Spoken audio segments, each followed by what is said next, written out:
The purpose of this show is to guide you to realign with habits that get you to live the life you've always dreamed of.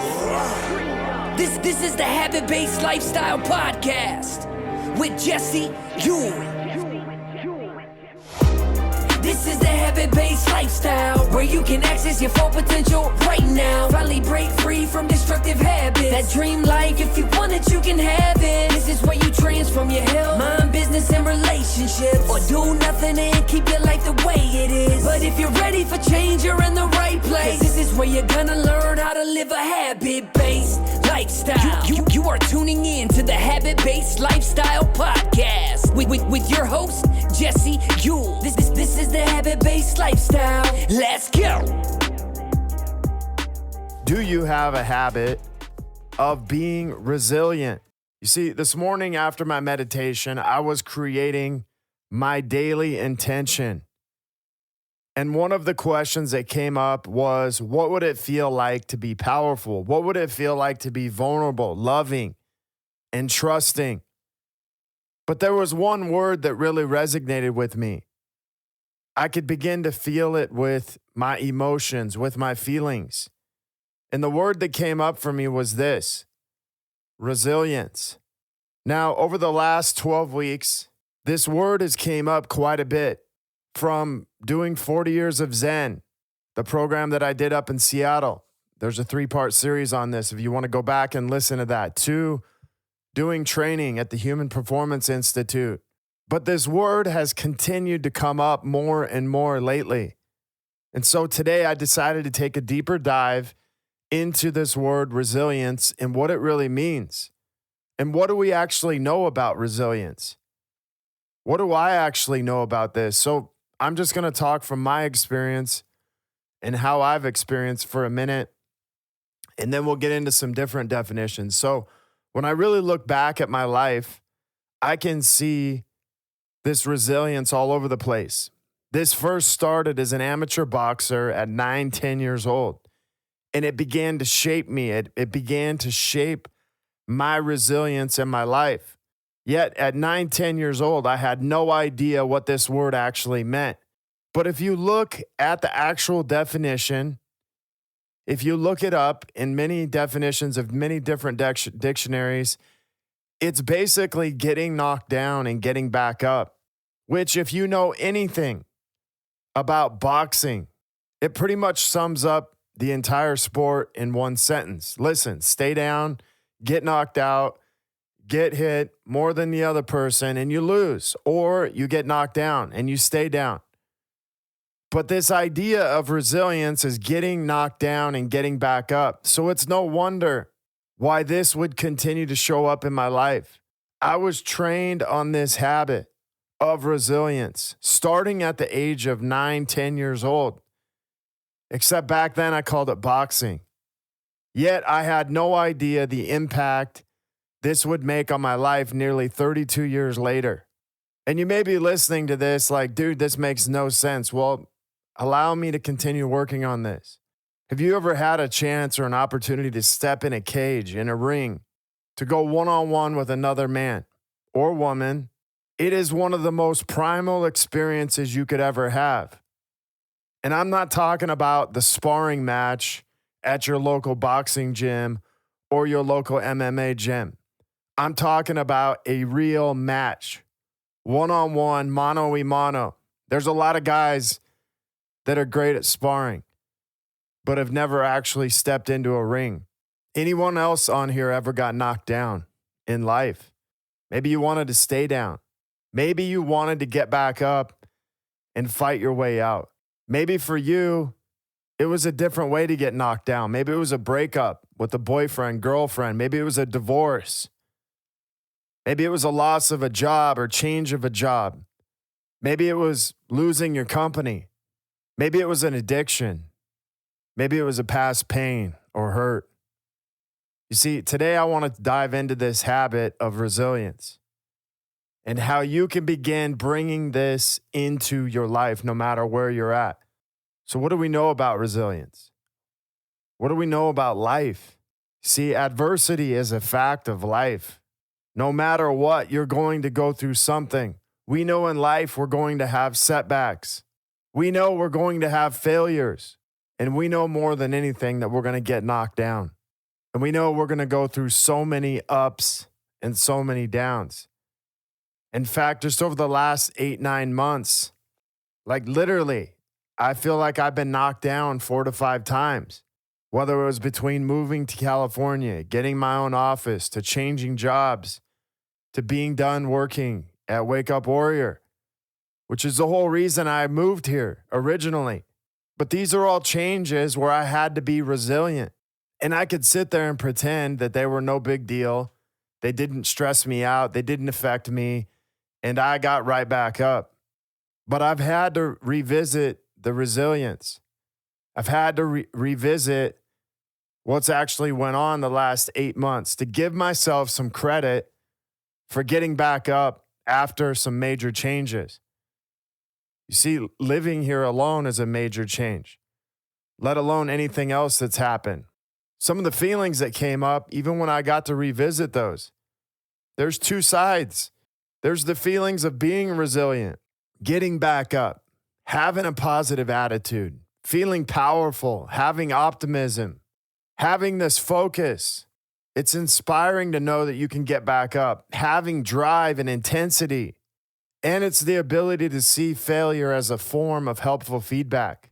It's like being bulletproof, having this awareness. And sometimes it's like watching a Rocky movie where he's like on his last punch and he begins to get back up on like the final count. And then there's the other side, getting knocked down and staying down. This place of shame, guilt, blame, victim, failure, being closed off, isolated. And the feelings of this, where there's years of programming, years of playing the victim, years of reacting to life. And the crazy thing is these emotions produce some of the strongest signals that we've ever had in life. So really, this idea of resilience can have 2 major feelings. We have the feelings of getting knocked down and we have the feelings of getting up. And then let's talk about the stories, the patterns, the beliefs. There's this idea of the capacity to repair from any challenge or situation and just begin to respond. And see, it's not about getting knocked down. It's about whether or not you get back up. And that's a cliché statement, but it's true. You could also say it in a way of, hey, it's not about what happens to you. It's about how you respond to it. But just laying there and staying in pain after getting knocked down. You know, you hear people say things. They have these stories of, hey, I need to get back up. I need to start working out again. I need to do this and I need to do that. I could get back up, or I should get back up. But these are all words of past programming. So it's no wonder people stay down when they say that. These are words riddled with shame and guilt, and we fall victim to these our own thoughts, our own words. You see, resilience is about getting through the pain and disappointment without it letting crush your spirit. And even if it does crush your spirit, it's temporary. It's about persisting through failure, through missteps, through accidents, through traumas, through dramas. And it's the capacity to recover, to adapt, to face the stress and the challenge or adversity in your life. And that's really what it comes down to. Now, we're going to talk about what works and doesn't work with this resilience. What's not working, what doesn't work is staying down when you get knocked down. Being comfortable, feeling sorry for yourself, playing the victim. You see, when you are stuck in stress mode, whether it be physical, emotional, or mental stress, we actually create an inefficiency throughout our entire body and health. So you can train your body to be resilient, resistant, just as much as you can train it to be resilient. When we're resistant to this resilience, we're actually training our brain to where we can't think at a normal level. We know this. It's called playing the victim. It's called blaming. It's called shaming, feeling ashamed, feeling like someone did something wrong to you. And none of these will allow you to get back up. None of these will assist you in getting back up. But what does work in this place is for you to begin to repair from any challenge or situation and respond. Rather than letting difficulties of failure overcome you or drain you, you find a way to simply rise up. You find a way to simply rise up from the ashes. You see, resilience is about getting through the pain and disappointment without letting all of it just crush you and crush your spirit. You see, what resilient people do is they begin to show up in these moments just when you think they don't have anything left. See, resilience is a quality that allows people, that allows myself to be knocked down by life and come back at least as strong or stronger than before. And I'm going to say stronger because you get stronger when you go through this.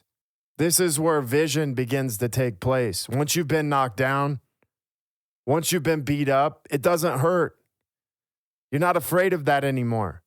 And there's a lot of people out there that like to talk tough like they've been knocked down, like they've been hurt, like they've been beat up, but you know they haven't. You ever notice this? Getting hit never hurts as bad as you actually thought. If you've been broke before, being broke never hurts as bad as you thought. If you're following a diet, it's never as hard as you actually thought. Workouts are never as hard as you thought they were, no matter how hard you get pushed. At least this is what I've experienced because I create it way worse in my mind than it actually is. So how can you begin to practice this resilience every single day? Well, here's 3 things I'm going to give you today that I actually have learned to use just over the last 4 or 5 months, and they've been super powerful. But when a problem arises, own what's actually happening to you instead of running to your thoughts or your addictions. Just begin writing out, hey, here's what's actually happening. Write down everything that happened to you because at some point you're going to have to empty it out and get it all the way out. And I suggest getting everything out, even if it's you being a victim. And then have some empathy. It will help you build your own self-worth. How do you actually want to respond to this problem or this thing that happened to you? Do you want to stay down? And why do you want to stay down? Or do you want to get back up? And why would you want to get back up? See, there's a lot of power in being able to sit there and say, listen, man, I just feel like staying down right now. But why? Or why do I actually want to get back up and keep fighting? Maybe it's for your family. Maybe it's for a bigger cause or bigger reason. But we have to find those things. Step 3 is use your self-talk. Be mindful when you go to the event or sentence or what happened. Maybe there's a word that you have. When I go to this past event that happened to me and it pulls me back into this negative place, I can begin to use a word, an intention. I can use a statement like I am powerful. So every time I go back to that place, I can begin to train myself to be resilient. Remember, getting back up takes reps. It takes practice. And if we never get knocked down, how can we get back up and practice this resilience? And would it be true that practicing resilience is part of getting knocked down and getting back up? I want to thank you guys for being on here today. I appreciate it. I appreciate you listening. If you are looking to connect further with a group of like-minded people, join myself and hundreds of others in my Habit-Based Lifestyle Secrets group, where I will be dropping daily tips, tricks, and begin living this habit-based lifestyle. If you have any questions, comments, feel free to reach out to me, jesse@habitbasedlifestyle.com. You can also check out my website, habitbasedlifestyle.com. Until next episode, have a great day. The purpose of this show is to guide you to realign with habits that get you to live the life you've always dreamed of. This is the Habit-Based Lifestyle Podcast with Jesse Ewing.